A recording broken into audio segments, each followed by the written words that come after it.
Sejam bem-vindos novamente.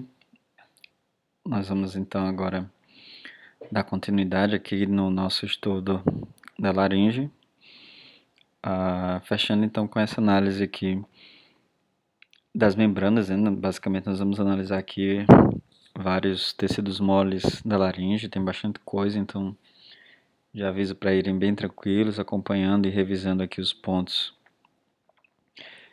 dessa segunda parte então aqui da nossa aula. Eu vou começar então falando aqui um pouco de disfagia, tá? Disfagia nada mais é do que uma alteração da deglutição, né? Seria então aí a doença, né? Uma doença que é puramente relacionada aos sistemas digestório e respiratório, já que a porção da laringe que se relaciona com ela divide, né, essas duas funções, que seria justamente essa cartilagem que vocês estão vendo aqui, que é a epiglote, né?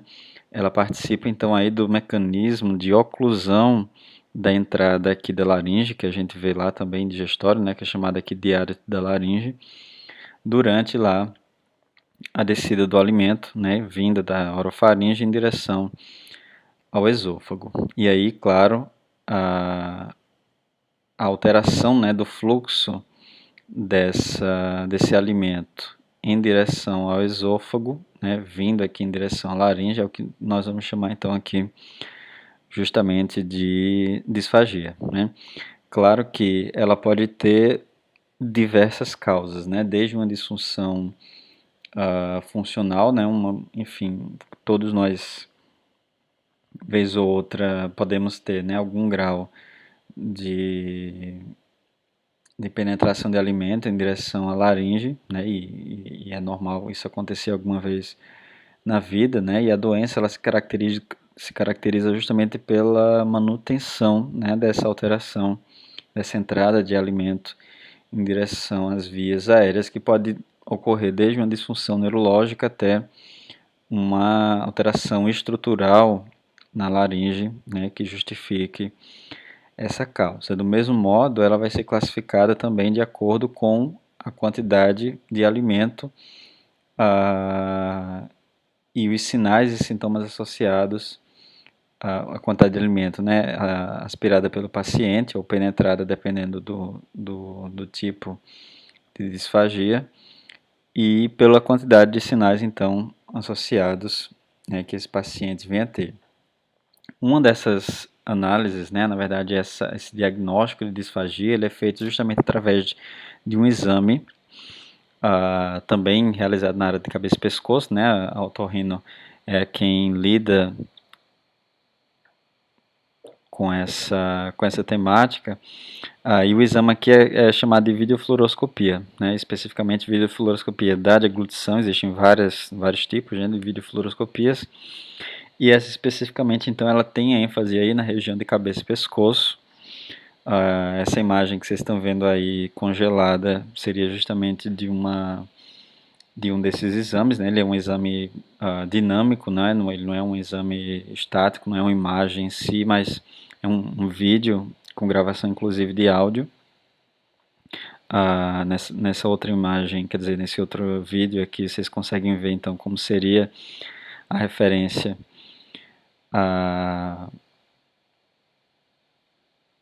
para o exame, né?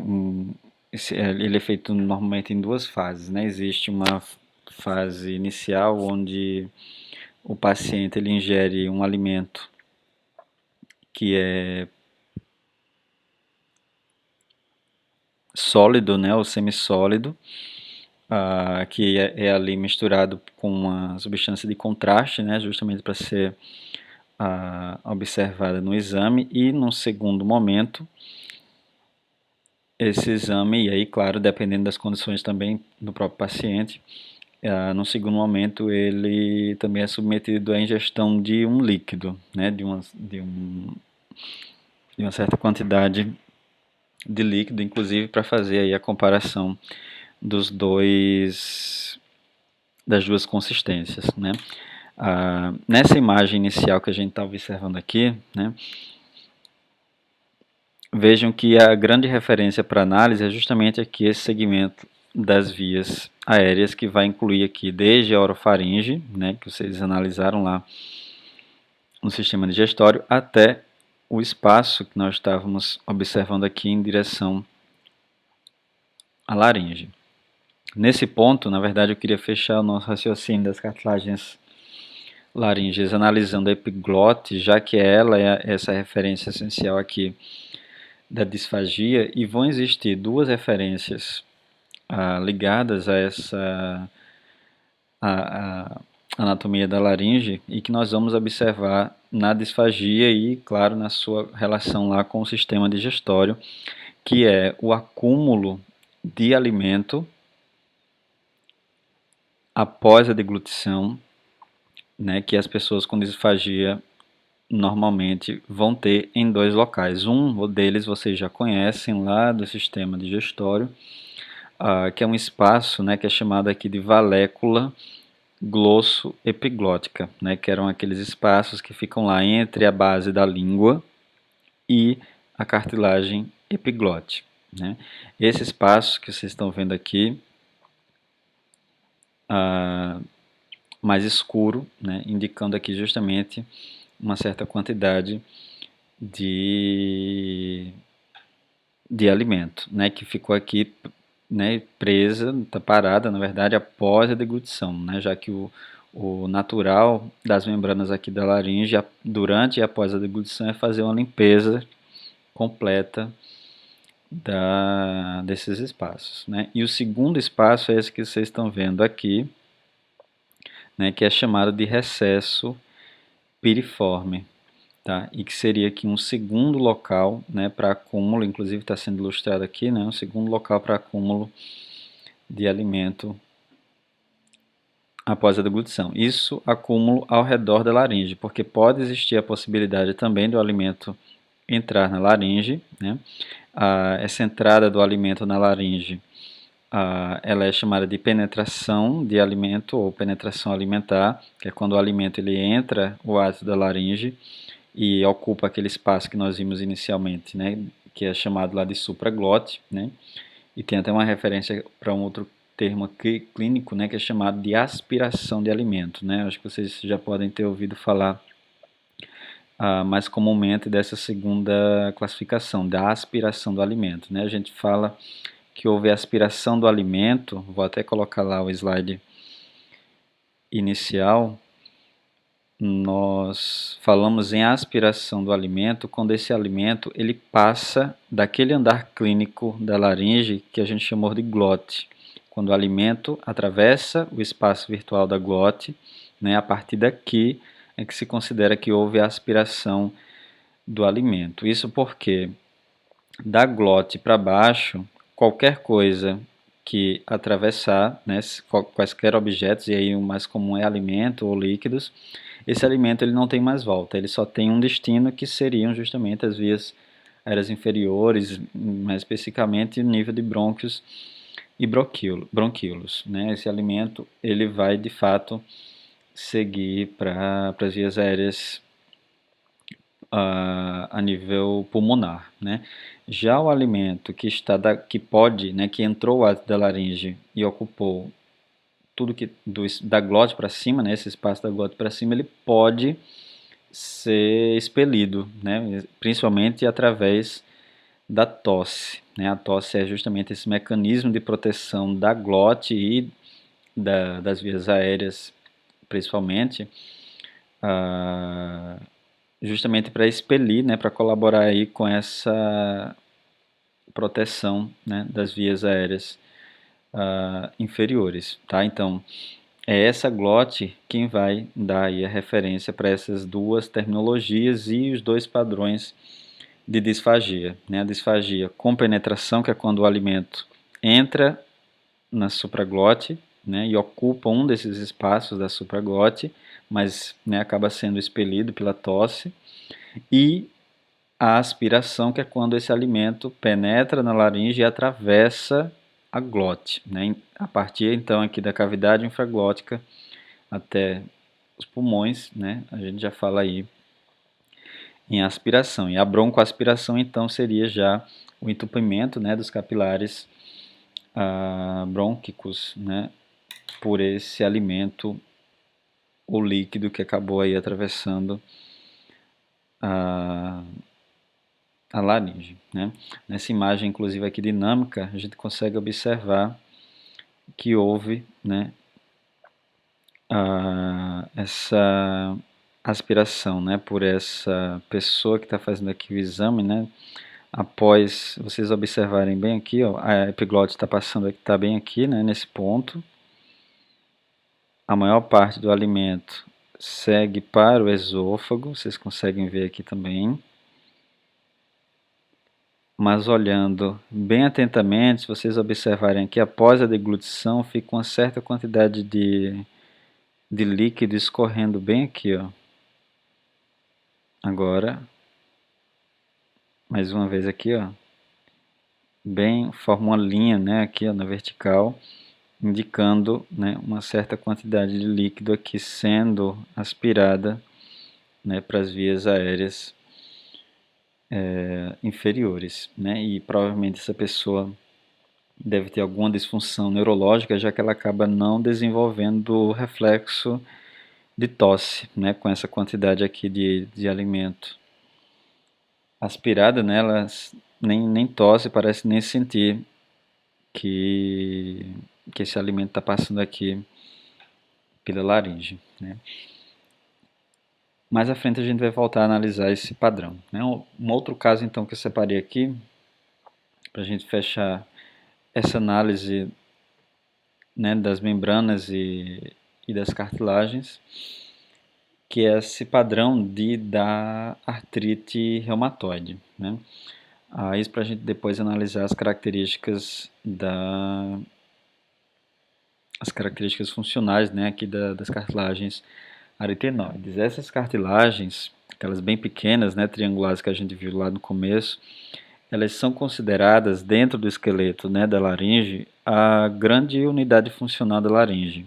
Isso porque ela representa a única cartilagem da laringe que tem a capacidade de se mover em todas as direções, né, no sentido longitudinal, no sentido lateral e no sentido antero-posterior. Ela pode realizar movimentos em todas essas direções, inclusive é essa capacidade que faz, ou que nos habilita, né, a um padrão de produção vocal tão grande, né, justamente essa capacidade que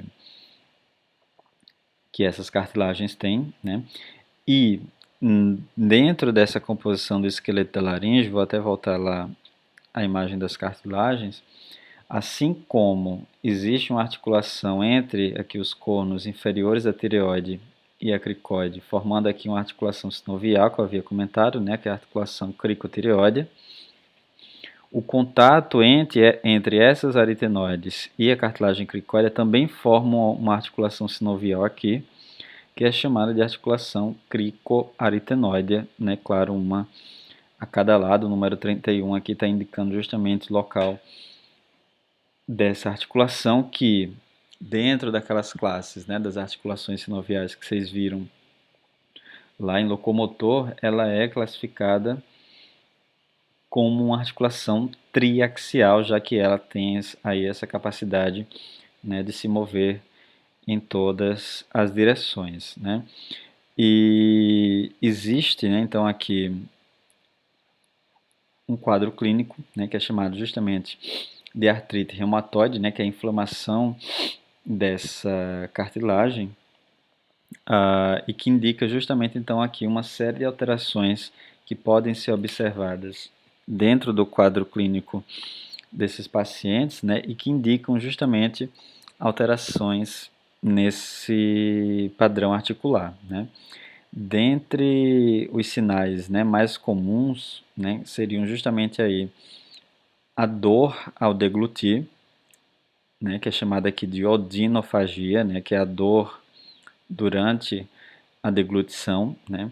Isso ocorre justamente por conta da anquilose que existe dessa articulação, né? Ela fibrosa, né? Fica muito rígida e a laringe ela perde a capacidade de realizar movimentos, né? E essa rigidez, né?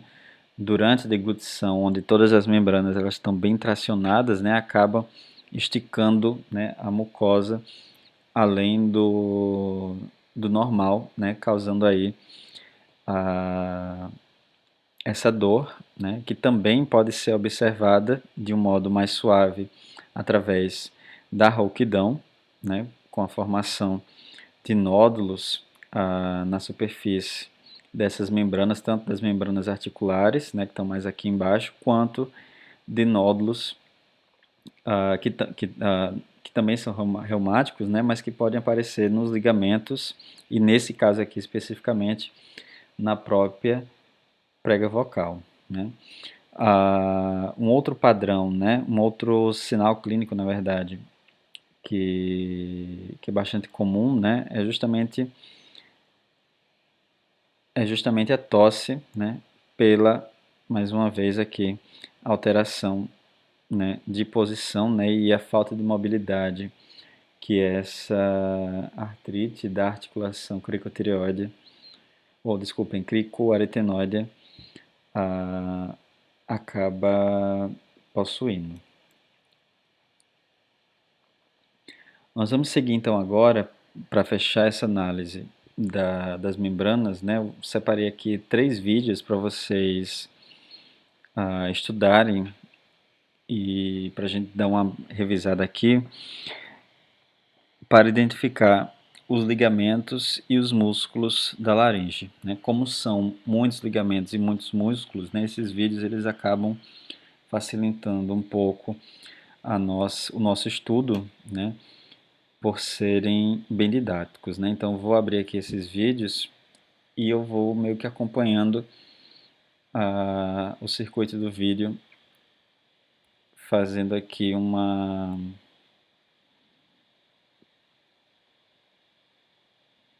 narrativa. Vou só abrir aqui.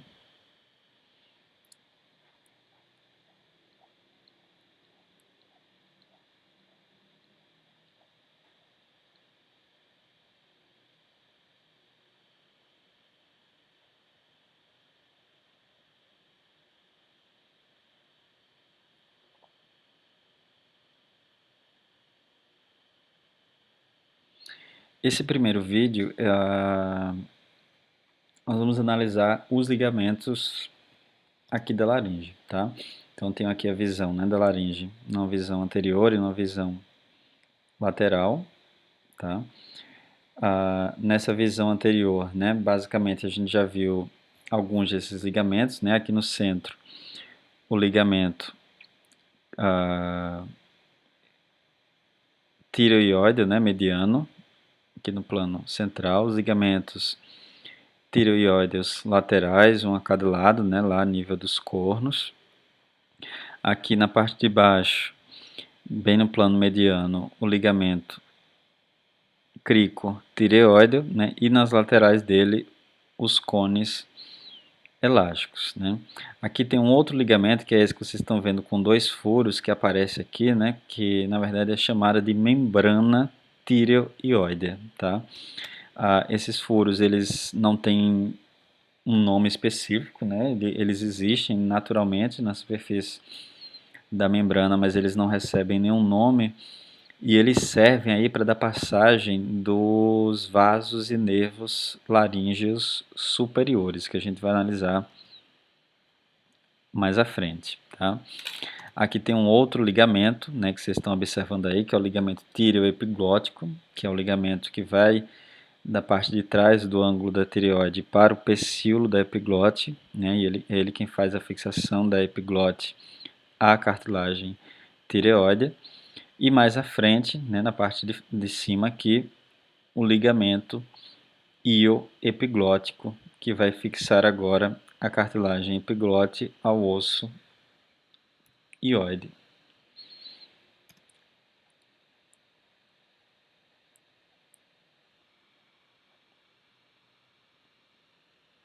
Mas um ligamento aqui, agora esse observado, né, pela visão superior, nós temos aqui o ligamento vocal, tá? O ligamento vocal, pelo nome, né,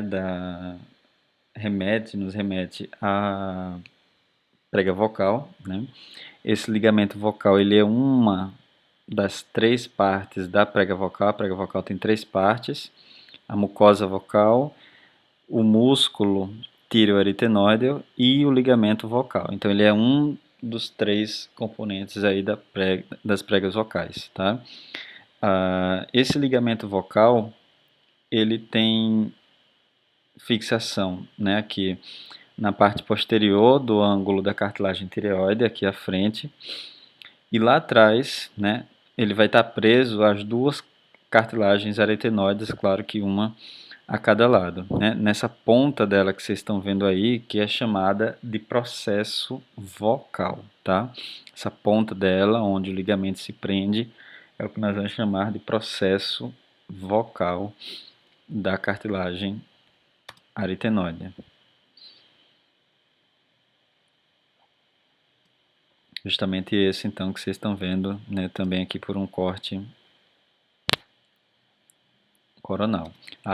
Esse outro ligamento que vocês viram aí agora é o cone elástico, que a gente já tinha visto ele lá, só que por uma visão anterior, né? Nessa visão lateral a gente tem uma ideia, então, mais completa do que seria esse cone elástico, né? O formato dele acaba explicando o nome de cone, né?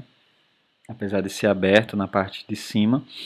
E vejam que ele tem origem na cartilagem cricóidea, né? Nessa formação aqui do arco da cartilagem cricóidea, e ele termina acima no ligamento vocal, que é esse que vocês estão vendo. Vou voltar aqui a animação para vocês observarem. Ele tem início na cartilagem cricóidea e aí ele termina lá em cima, né, no ligamento vocal, que seria a referência, né, aqui de sustentação da prega vocal. Por isso que eu havia feito esse comentário lá no começo da aula, né? Olha só aí ele sustentando, né, o ligamento vocal, tá?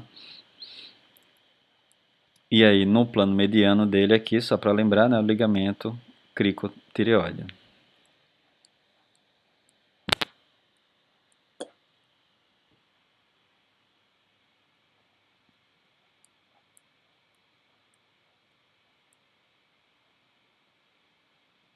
Aqui ele está indicando, né, a representação do ligamento vestibular, que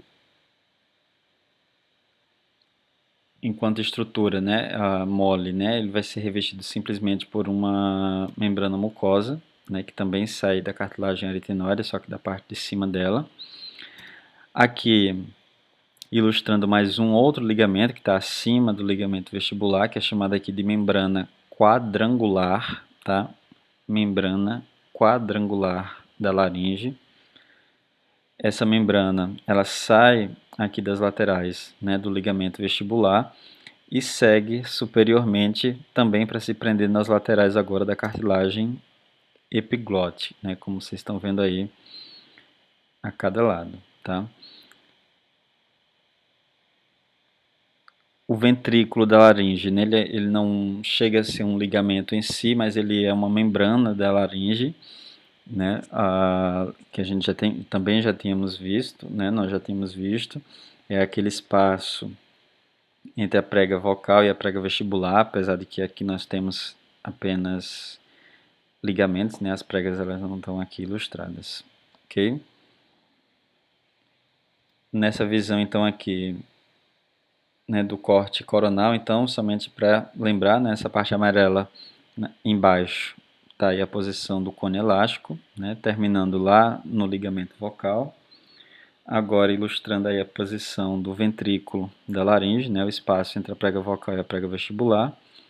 E acima dele, já na supraglote, a posição da membrana quadrangular, que é o que vai revestir lá no fundo todo o vestíbulo da laringe, ok? Para fixar então aí, eu sugiro vocês darem voltarem, na verdade, um pouco esse vídeo, né, para revisarem aí esses elementos, tá?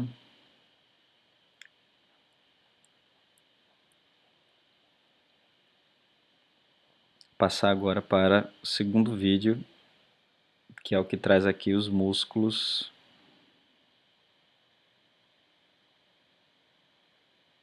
da laringe.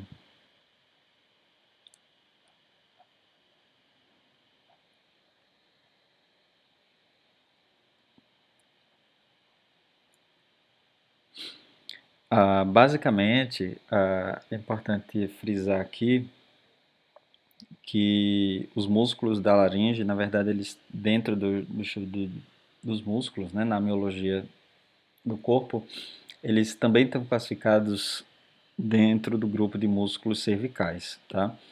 Sendo que os músculos cervicais nós estudamos partes deles em locomotor e a segunda parte dele nós vamos ver lá no sistema circulatório.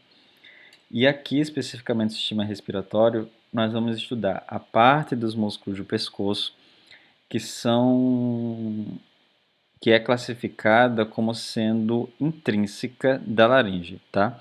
Que é basicamente uma das classes gerais dos músculos do pescoço, né? Eles são classificados ah, de um modo global, né? Como músculos intrínsecos e extrínsecos da laringe, né? Os intrínsecos da laringe, de um modo mais bem geral, né? Eles seriam os músculos responsáveis pela produção dos sons da voz e os mecanismos de deglutição e respiração forçada, e os músculos extrínsecos da laringe, que seriam aqueles mais ligados com as alterações de posição da laringe, pensando aí também em produção vocal e respiração, tá? Os extrínsecos nós vamos analisar no sistema respiratório e os extrínsecos nós vamos analisar no sistema circulatório, lá na aula do pescoço, e os intrínsecos são os que nós vamos dar ênfase aqui na aula de hoje, tá? Então, o primeiro músculo intrínseco da laringe, está representado aqui nesse vídeo, é esse que vocês estão vendo aí, que é o músculo cricotireoide, tá? Nessa visão frontal, vocês estão vendo aí os dois ventres dele, né?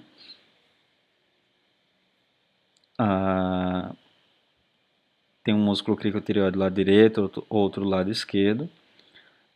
E aí vocês estão vendo então a divisão dele em duas partes, né?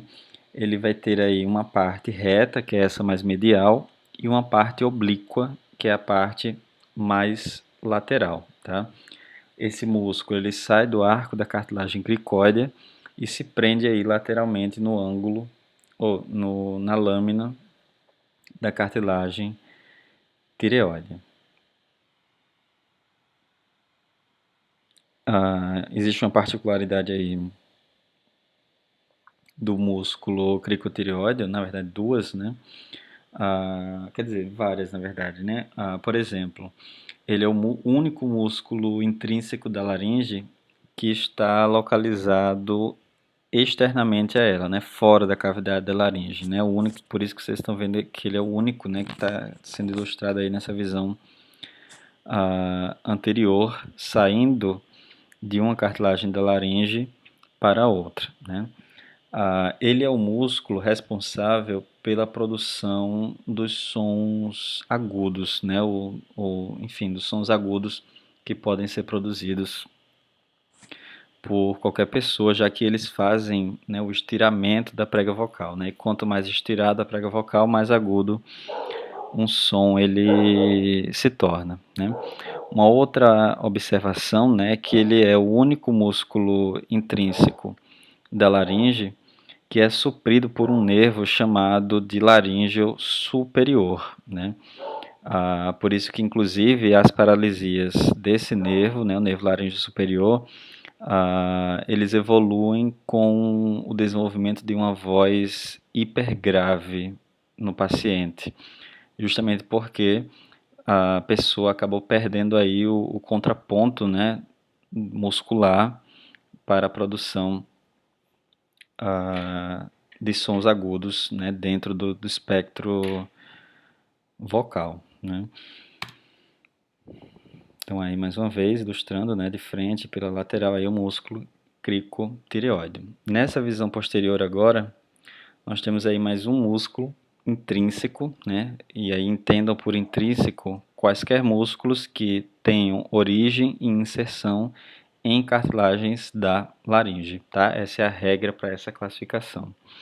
Agora nós temos aí o músculo cricoaritenoide posterior, tá? Tanto do lado direito quanto do lado esquerdo.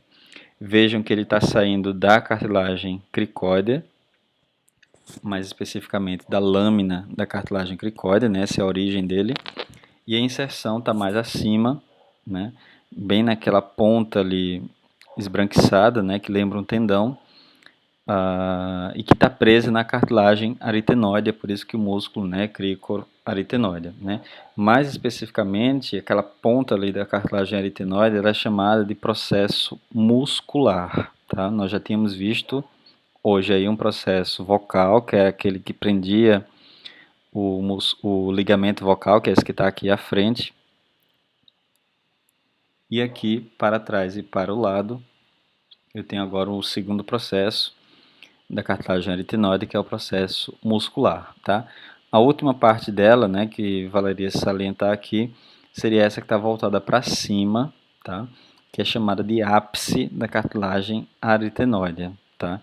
E é no ápice onde as cartilagens corniculada e cuneiforme, aquelas bem pequenas, ficam presas, certo? Esse músculo cricoaritenoide posterior, ele participa principalmente do mecanismo da inspiração, tá? Ele é principalmente um músculo respiratório, né? Isso porque, diferente dos músculos que são responsáveis pela produção da voz, que são aqueles que fazem as pregas vocais encostarem uma na outra, o músculo cricoaritenoide posterior, ele afasta as pregas vocais uma da outra, justamente para abrir o espaço da glote e permitir com que o ar acabe passando, né?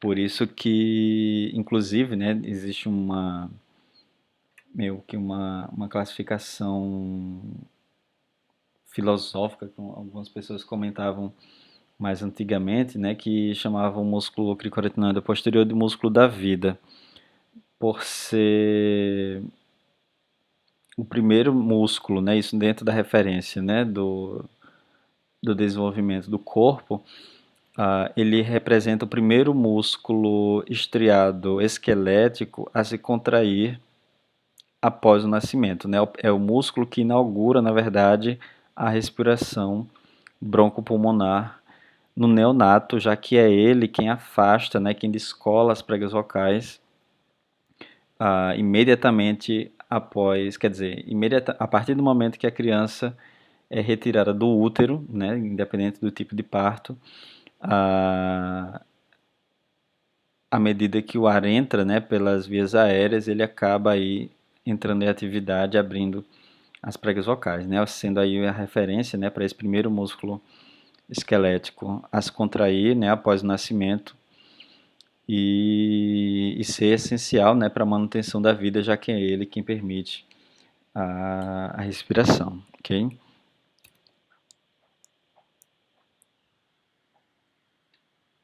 O próximo músculo aqui é o músculo cricoaritenoide lateral, tá? Esse que vocês estão vendo aqui, músculo cricoaritenoide lateral. Ele tem basicamente a mesma relação lá do cricoaritenoide posterior, só que esse está mais lateralmente, e aí saindo do arco da cartilagem cricóide, indo para o processo muscular também.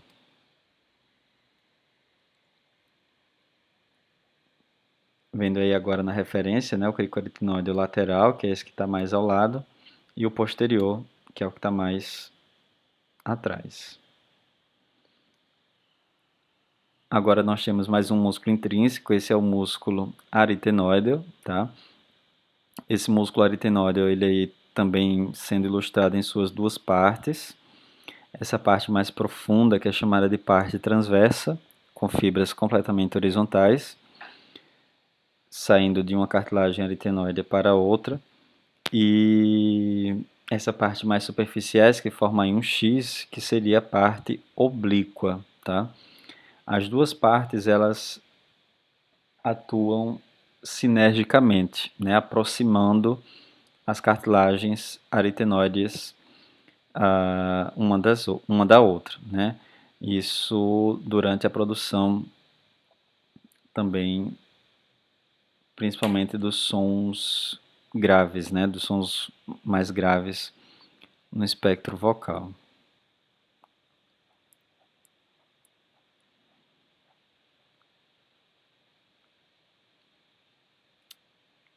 Fechando então aqui esses músculos, né? Nós temos agora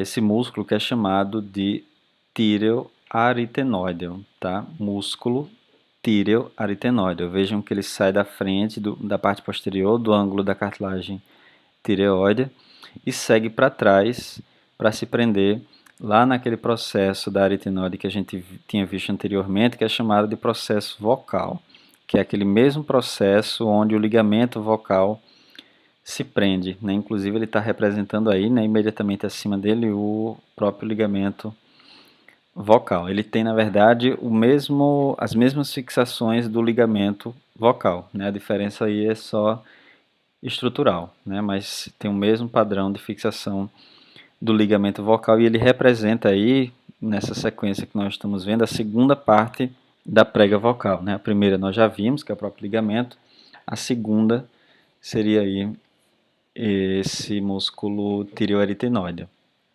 E a terceira parte, que é o que a gente vai fechar mais à frente, né, que seria aí a membrana mucosa. Popularmente, ele é chamado de músculo vocal por ser o responsável aí por manter essa relação direta com a prega vocal, né, que é a grande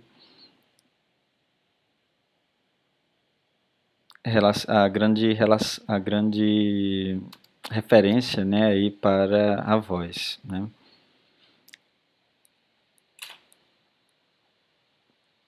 Okay? Então, com esse músculo aqui, a gente fecha essa análise dos músculos intrínsecos da laringe, e aí mais especificamente aqueles que estão ligados com a produção dos sons da voz. Tá? Existem alguns outros músculos intrínsecos que não estão relacionados com a produção vocal, mas estão relacionados com a deglutição. Né? Esse aqui é o músculo tireoaritenoide, tá? Aqui eu tenho um outro músculo, que é o músculo ariepiglótico, e os dois, né, são responsáveis aí pelo abaixamento, no caso do tireoaritenoide, e a elevação da epiglote, no caso do are epiglótico, tá? Isso durante a deglutição, ok?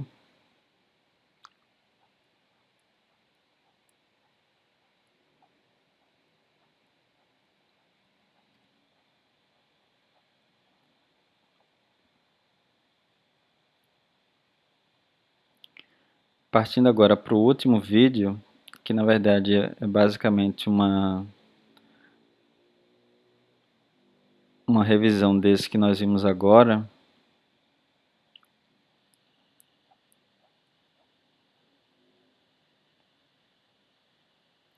Só que trazendo a referência muscular de um modo um pouco mais dinâmico, né? Imitando aí a posição deles durante a produção dos sons da voz.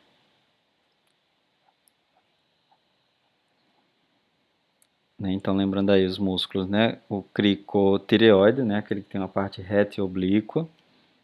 Lá atrás o cricoaritenoide lateral e o posterior aqui, do lado direito. Os músculos aritenoides, né? A parte transversa aí e a parte oblíqua. E mais profundamente aí a posição do músculo tireoaritenoide.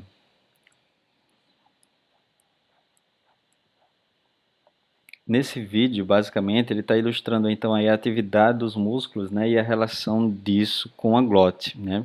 Por exemplo, eu tinha comentado com vocês um pouco antes, né, que o músculo cricoaritenoide posterior, junto com os laterais, mas principalmente o posterior, eles atuam afastando as pregas vocais uma da outra, né, para a passagem do ar, né, principalmente durante aí a inspiração forçada, né.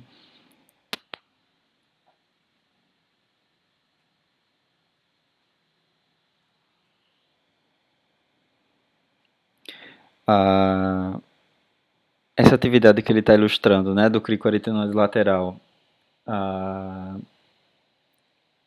é um padrão, né, é uma adaptação, na verdade, funcional que nós temos dessa musculatura, né, não chega a ser classificado como produção vocal propriamente dito, porque não há coaptação intensa das pregas vocais e nem produção de muitos harmônicos, isso pensando aqui no análise acústica, né? Por isso que a referência, na verdade, para isso seria o sussurro, né? Quando a gente fala sem a passagem de muito ar através das pregas vocais, né? Justamente porque esse músculo, quando contraído de um modo muito suave, muito discreto, ele aproxima de um modo suave, né, as pregas vocais uma da outra, mas sem causar aí uma coaptação intensa,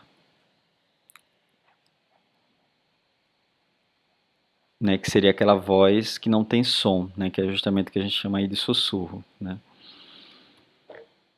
Aqui ainda eu tenho, né, agora a atividade, né, dos músculos aritenoides, né, que são aqueles que aproximam as cartilagens aritenoides uma da outra durante a produção do som da voz, né. Aí ele está ilustrando, né, a atividade do músculo tireoaritenoide, aquele músculo que era chamado de músculo vocal, que durante a sua contração ele diminui o pitch vocal, né, como está sendo ilustrado aí, né, a prega vocal ela fica meio encurtada, né. Esse encurtamento é o que se traduz na voz como sendo uma voz mais grave, né. E o movimento antagônico a esse seria justamente daquele músculo, o cricotireoide, né, que é aquele que tem uma parte reta oblíqua, aquele que está lá na frente, e é o que vai esticar as pregas vocais, aumentando o pitch vocal, né, deixando ele com a qualidade vocal aguda, né, que seria aí o movimento oposto, ok? Então, para revisar aí, né, essas características de qualidade vocal em relação aos músculos, né, deem então uma revisada, né, voltem aí o vídeo e relembrem essas características, né, para cada músculo aí um padrão funcional específico, né.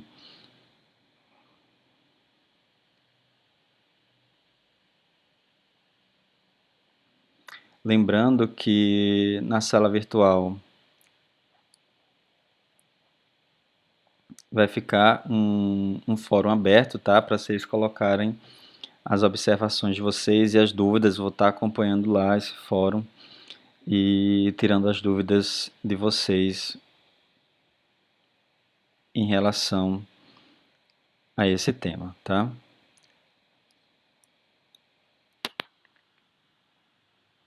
Seguindo aqui com a análise, né, dessas pregas vocais, né, aqui eu tenho uma imagem que ilustra, na verdade aqui um GIF, né, que ilustra aquela representação que a gente estava observando por último, né, do contato das pregas vocais uma com a outra, né? E aí de um modo ainda mais detalhado, né, vocês conseguem ver aqui como que se dá esse padrão de contato das pregas vocais, né? Elas não é que simplesmente elas encostam uma na outra, né? Existe aqui um movimento, né? Que vejam que elas começam esse contato de baixo para cima até a soltura, né? Isso a cada ciclo vocal, né? Cada contato que vocês estão vendo aqui é chamado de ciclo vocal e que ocorre a cada fluxo aéreo que está passando aqui da infraglote para a glote, né, que é justamente esse espaço de contato entre elas, né, e que é aqui o mecanismo então ligado à produção do som da voz, né.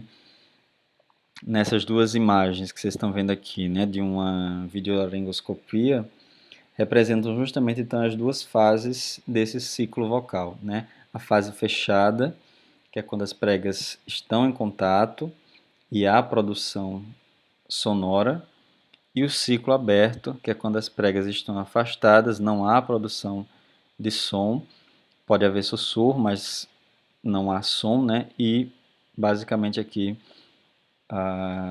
o mecanismo respiratório está em atividade, né? Aqui eu teria função vocal, aqui função respiratória, sendo ilustradas, né, aqui visualmente no exame clínico dessas membranas da laringe.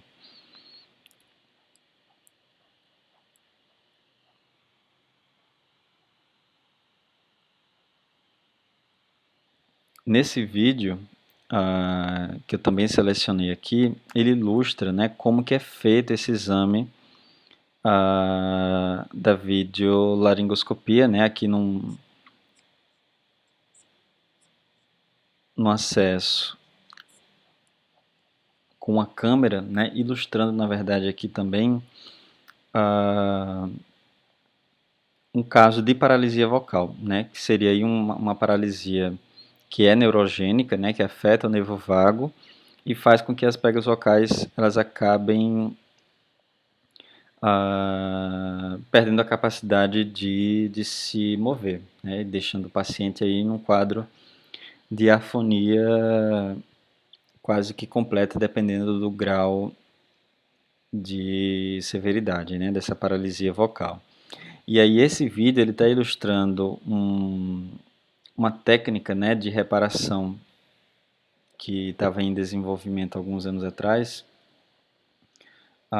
que utilizava a toxina botulínica para corrigir essa paralisia. Isso porque na paralisia vocal, as pregas vocais elas podem ficar paradas, né, próximas do plano mediano ou distantes do plano mediano, como é esse quase que vocês estão observando aqui, né?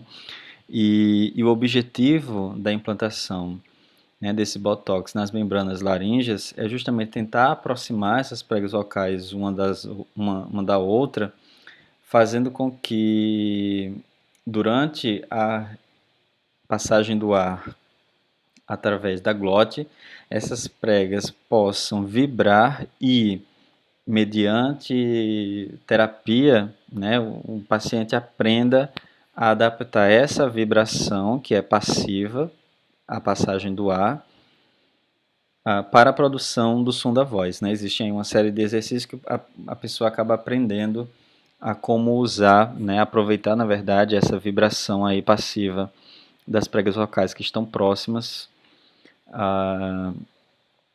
uma da outra, né? Mas aí, para isso, as pregas elas precisam ser aproximadas. E nesse sentido, então, né, esse procedimento ele vem preencher, aí, fazer um preenchimento, né, dessas membranas, fazendo com que essa prega, então, ela aumente, né, o seu volume e, consequentemente, aproxime, né, a margem aqui da prega vocal do plano mediano da glote, né, facilitando aqui, então, o contato, né, das duas pregas durante a respiração, né, facilitando aí, então, a produção de algum som pelo paciente. Claro que a voz ela não vai ser a mesma, né, porque todo aquele controle muscular para os sons graves, sons agudos, né, a tensão e relaxamento das pregas vai estar perdido, né, ela vai ser uma voz que com uma qualidade que a gente chama de monótona, né, ela não tem variação tonal, né, ela fica somente em um tom, né, por isso que a voz monótona.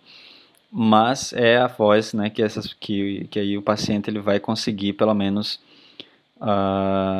ter uma comunicação efetiva, né? Justamente com esse preenchimento que vocês estão vendo aqui.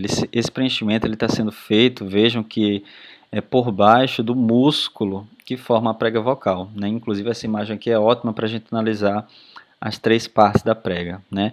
Essa parte que forma um círculo aqui meio acinzentado, né, na borda da prega seria o local onde está passando o ligamento vocal. Esse outro círculo mais avermelhado, né, na verdade bem ovalado, né, indicando aí o músculo tireoaritenoide, né, e aí a membrana que reveste os dois, né, mais superficialmente aí seria justamente aí a mucosa, né, da prega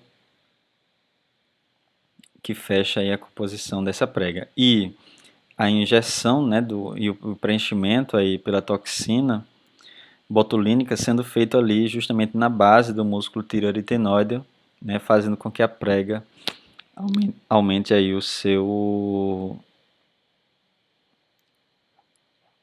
volume.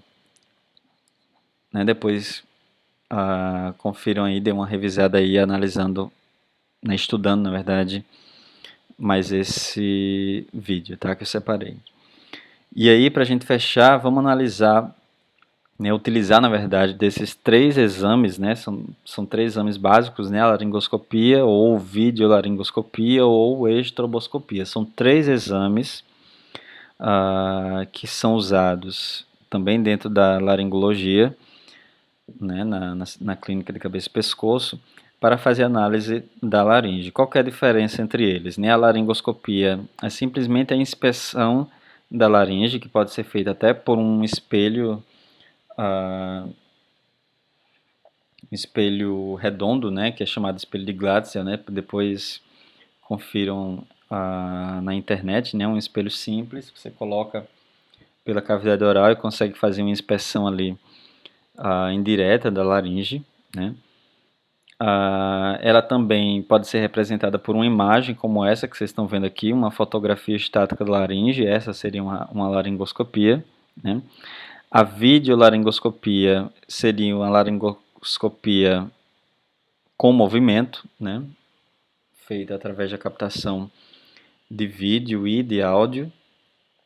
E a estroboscopia seria uma super especialização da videolaringoscopia, né, feito com câmeras de altíssima resolução, né, que conseguem inclusive detectar, né, todos os ciclos vocais em câmera lenta, né.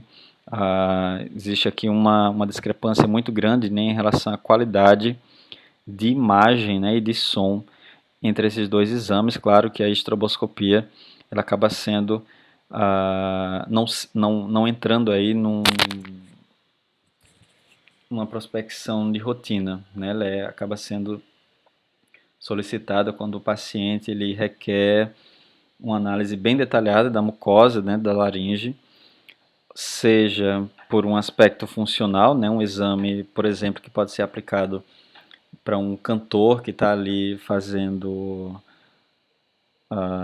uma avaliação de rotina, né, da laringe, ou para um paciente que teve alguma alteração estrutural mínima, né, que requer uma inspeção bem detalhada, né,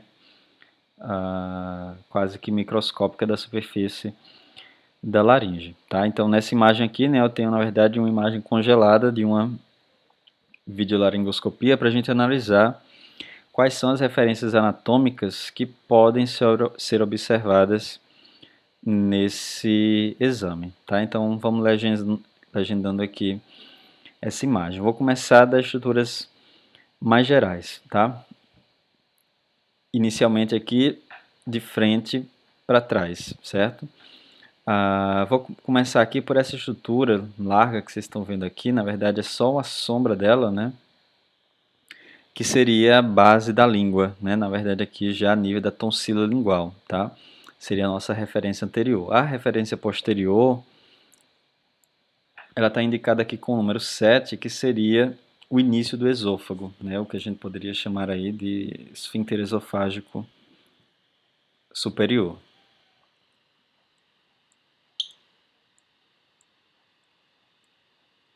Lateralmente, A referência que nós temos aqui são essas duas grandes depressões, tá? Que a gente tinha visto lá na frente na videofluoroscopia da deglutição,